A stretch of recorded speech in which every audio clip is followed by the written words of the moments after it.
आज की पत्रकार वार्ता का जो मेन उद्देश्य है वो अगर उसको मुख्य रूप से हम पहले नंबर पे रखते हैं तो शिक्षा से जुड़ा हुआ है, जो कि हरियाणा की शिक्षा व्यवस्था बिल्कुल ही चरमराई और जर्जर कहें तो वो भी कुछ सही नहीं होगा, ये कहें कि बिल्कुल खत्म हो चुकी है शिक्षा व्यवस्था।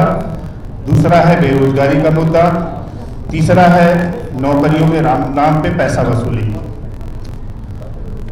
शिक्षा की व्यवस्था अगर हम करनाल शहर की बात करें जो कि सीएम सिटी कही जाती है, 136 मॉडल संस्कृति स्कूल हैं हरियाणा के अंदर। और जैसा कि हमने और हमारे साथियों ने पिछले कई दिनों से इन स्कूलों का दौरा किया है, वहाँ की व्यवस्था पे हमने गौर किया है। बहुत सारी वीडियोस भी हमारे साथ हम लोगों के पास में है, वो आपके साथ साझा किया जाएगा। अगर हम जहाँ बैठे हैं उसके आसपास की बात करें तो मैनमती स्कूल, मुगल माजरा और रावत, ये 3 स्कूल ऐसे हैं जिसमें 3 कमरे भी नहीं हैं। बाकी स्कूलों में जहाँ कमरे हैं, जहाँ बिल्डिंग है, उनमें बच्चे नहीं हैं। जहाँ बच्चे हैं वहाँ पे व्यवस्था नहीं है। और व्यवस्था इस प्रकार से बिगड़ी हुई है कि जो बालिकाएं हैं उनके टॉयलेट तक में दरवाजे नहीं हैं।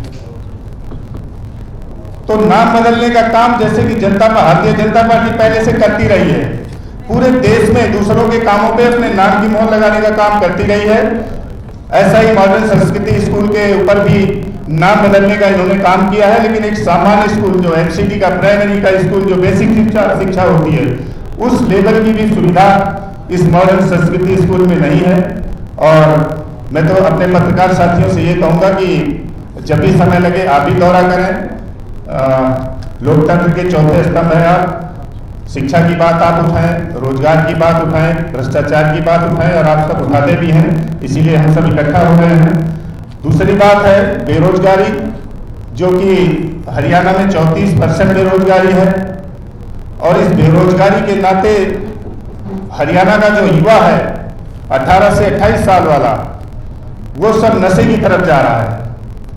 और ये नशा वहाँ के प्रशासन, वहाँ की सुरक्षा व्यवस्था, नशा के माफिया लोग इन तक पहुंचाने का काम कर रहे हैं। जो सरकारों का काम है रोजगार देना, रोजगार ना देके इनको नशा कराया जा रहा है। तीसरी बात अगर हम आए तो नर्सिंग रजिस्ट्रेशन की बात करें तो इन्होंने प्लान चेंज इस तरह से कर दिया कि पूरे भारतवर्ष में हरियाणा के नर्सिंग कोर्सेज के लिए कोई भी रजिस्ट्रेशन करा सकता है, और उसके माध्यम से पैसा कमाने का काम कर रहे हैं। और पैसा ही नहीं कमा रहे हैं। जैसा कि मैं आपके साथ आपसे ये बात साझा करना चाहूँगा कि नौकरियों की अनाउंसमेंट ये करते हैं, फॉर्म भरवाते हैं, उसके माध्यम से पैसा इकट्ठा करते हैं, और फिर पर्चा लीक हो जाता है, पेपर लीक होता है, उसके बाद फिर ये उस भर्ती को पोस्टपोन कर देते हैं और उसके माध्यम से धन इकट्ठा करते हैं। तो ये इनकी इस व्यवस्था से व्यापारी परेशान है, कर्मचारी परेशान है, किसान परेशान है, युवा परेशान है। भ्रष्टाचार की बात करें तो संतरी से लेके मंत्री तक और चपरासी से लेके अधिकारी तक सब भ्रष्टाचार में डूबे हुए हैं, जिसकी वजह से पूरे हरियाणा की जनता इस सरकार से त्रस्त है। और आपने अभी हाल ही में पंजाब की सरकारों का फैसला आपने देखा होगा। थोड़े समय की आम आदमी पार्टी की सरकार रही है, उस पर कितने कितने जनता के हितार्थ ऐतिहासिक फैसले लिए गए। जिस प्रकार से दिल्ली में कार्यरत सरकारी कर्मचारी अगर उसका निधन हो जाता है तो उसके परिवार को सम्मान राशि 1 करोड़ का देते हैं। इसी तरह का ऐलान हमने पंजाब के कर्मचारी के लिए, ड्यूटी पर तैनात सुरक्षाकर्मी के लिए, पुलिस व्यवस्था में जो लोग लगे हैं, फायर ब्रिगेड में जो लोग लगे हैं, उनके लिए जो दिल्ली में व्यवस्था बनाई थी, इसी तरह से भगवंत मान ने पंजाब में भी ऐलान किया है। और सरकार बनने के कुछ ही दिनों के अंदर 35,000 कर्मचारियों को हमने पक्का करने का काम किया है और भी रोजगार उपलब्ध कराने का काम किया है।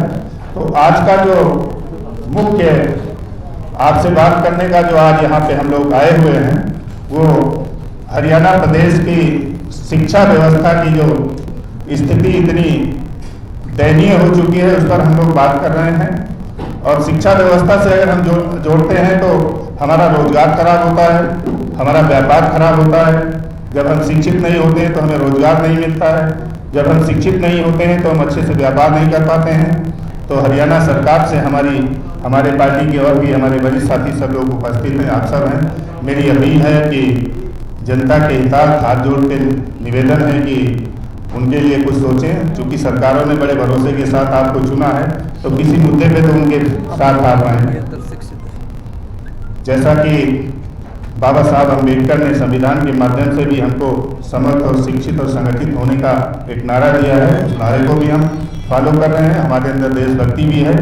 हम शहीद भगत सिंह के सपनों का भारत बनाने का भी प्लान कर रहे हैं। उसमें युवा अगर रोजगार पाएगा, व्यापार अच्छा होगा, शिक्षित होगा, स्वस्थ होगा, तभी शहीद भगत सिंह के सपनों का भारत बन पाएगा। और